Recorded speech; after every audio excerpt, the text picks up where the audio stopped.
ku soo dhawow Somali Magazine qodobada barnaamijkan kugula wadaagi doona xilligan waxaa kamida wararkii ugu dambeeyay duqeymaha iyo dagaalka mar kale dib kaga bilowday dhanka Israa'iil iyo Falastiiniyiinta diyaaradaha dagaalka Israa'iil duqeymaha ay ka fuliyeen qaybo kamid ah magaalada Gaza ee dhulka Falastiiniyiinta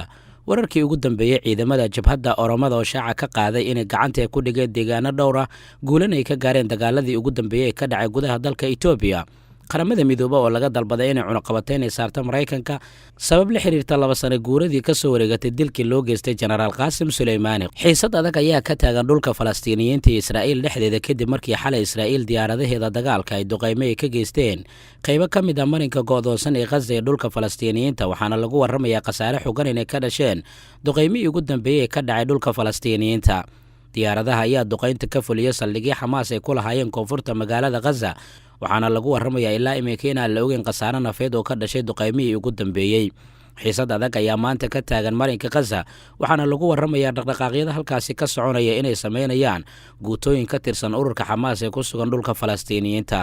Israa'iil waxay sheegtay duqeymahaasi inay jawaab ay ugu dhigayso 2 gantaal oo maalintii shalay ahayd looga soo riday dhanka marinka Gaza oo ku dhacay badda dhanka Tel Aviv sida macluumaadka lagu helayo mas-uuliyiin ka tirsan ururka Xamaas oo warbaahinta la hadlayna waxay sheegeen in gantaaladaasi ay ahaayeen kuwa ka fakada oo si kama aana loo ridin kadib markii cimilada aad ay u qasantay ma jiraan wax faahfaahin oo ka soo baxaya wararka ay warbaahinta gobolka ay sheegayaan oo ku saabsan in Masar ay bilowday in Israa'iil iyo Xamaas u kala dabqaadayso si looga hortago dagaal labada dhinac ka dhex qarxa marinka Gaza ayaa deganaatan iyo bishii May ee sanadkii tagay xilligaas oo Israa'iil iyo Xamaas uu dhex maray dagaal soconaya muddo 12 maalmood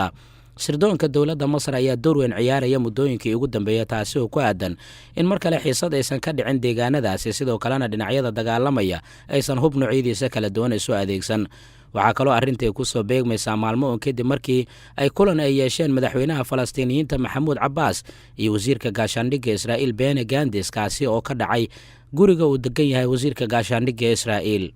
waxaa laga digayaa mar kale sanadkan 2022 in Israa'iil iyo Xamaas ay martigeliyaan dagaalo dhexmara iyadoo macluumaadkeennii xalayna aan kugula wadaagnay inay suuragal tahay 2022 inay martigeliso 10 ka mid ah dagaalada ugu waaweyn ee dunida ka dhici karaya haddii aan xal laga gaarin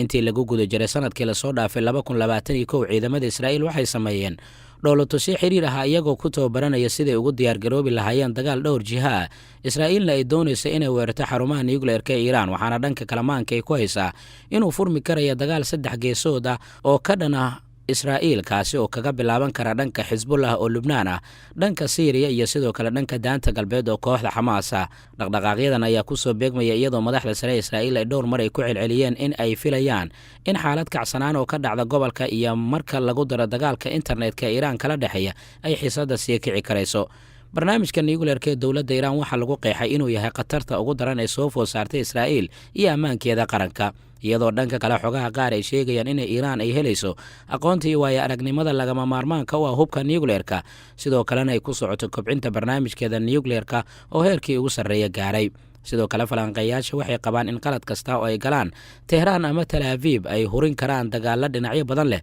balse Iiraan ayaa lagu warramayaa in halista iminka dhankeeda aysan ka imaanaynin Israa'iiliyiinta ayaa sidoo kale waxay doonayaan inay iska adkeeyaan weerarka 3 geesoodka ee kaga imaan karaya dhanka Lubnaan weerarka kaga imaan karaya dhanka Syria iyo buuraha Golan Heights iyo deegaano kale oo dhowr ah waxyaabaha ka soo kordha dagaaladaasi macluumaadyadeena kale ayaan kugula wadaagi doonaa insha Allah markaana aan eegno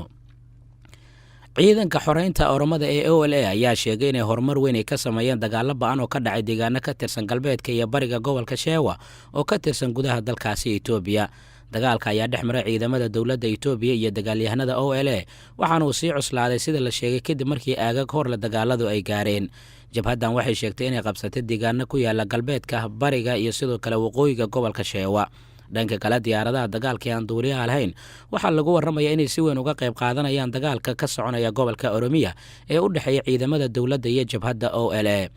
dagaaladan ayaa sidoo kale waxay saameyn ku yeesheen dadka deegaanka dowladda federaalka Itoobiya ayaa markaan u jihaysanaysa gobolka Oromada kadib markii uu muuqatay inay guulo ka gaartay dhanka iyo jabhadda TPLF oo TPLF lagu go'doomiyo deegaanada gobolkooda dowladda ayaana weli ka hadleen guulaha isdabajooga oo ay sheeganayaan ciidanka xoreynta Oromada. Si kastaba dagaalka ka soconaya Itoobiya ayaa yeelanaya wejiye hor leh muddo sanada iyo dagaalada halkaasi ka soconayaan, waxaana jabhadda TPLF iminka u muuqataa inay ku go'doonsan tahay deegaano ka tirsan gobollada dhacdhanka waqooyi ee dalka Itoobiya, gaar ahaana gobolka Tigreega. xiisadda halkaasi ka taagan waxaa door weyn ka ciyaaraya diyaaradaha dagaalka ee aan duuliyaha lahayn, kuwaasoo dhanka kale u rogay dagaaladii ugu dambeeyey ee Itoobiya ka dhacayay. qaybaha ugu dambeeya haddii aan egno, xogayaha arrimaha dibadda ee Maraykanka Antony Blinken waxa uu shaacu ka qaaday in Maraykanka diyaar u yahay inuu tallaabo uu ka qaado saraakiisha ciidanka dowladda Suudaan ee hortaagan in talada dalka lagu soo celiyo dowlad rayida. Antony Blinken wuxuu sheegay saraakiisha ciidamada ugu sarreeya haddii rabitaanka shacabka Suudaan ay meel mari waayaan, cawaaqib xumo inay la kulmayaan. Maraykanka wuxuu ahaa ruuxii markii horeba ka shaqeeyay afgambiyadii ka dhacay gudaha dalkaasi ee Cumar Xasan al-Bashiir daaqada looga saaray, waxaana marar badan saraakiisha dowladda Suudaan ay ku dhawaaqeen in ay doonayaan in ay xukuumad rayid ah ay ku wareejiyaan talada dalkaasi Suudaan.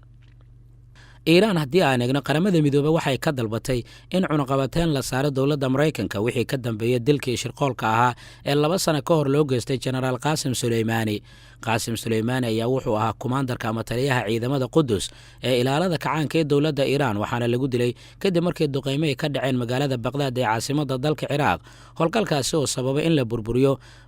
gaadiidkii uu la socday, sidoo kalena waxaa lagu dilay saraakiil ka tirsan dowladda Ciraaq kadib markii diyaaradaha darooniska ee Maraykanka ay gantaaleen la egteen gaadiidkooda.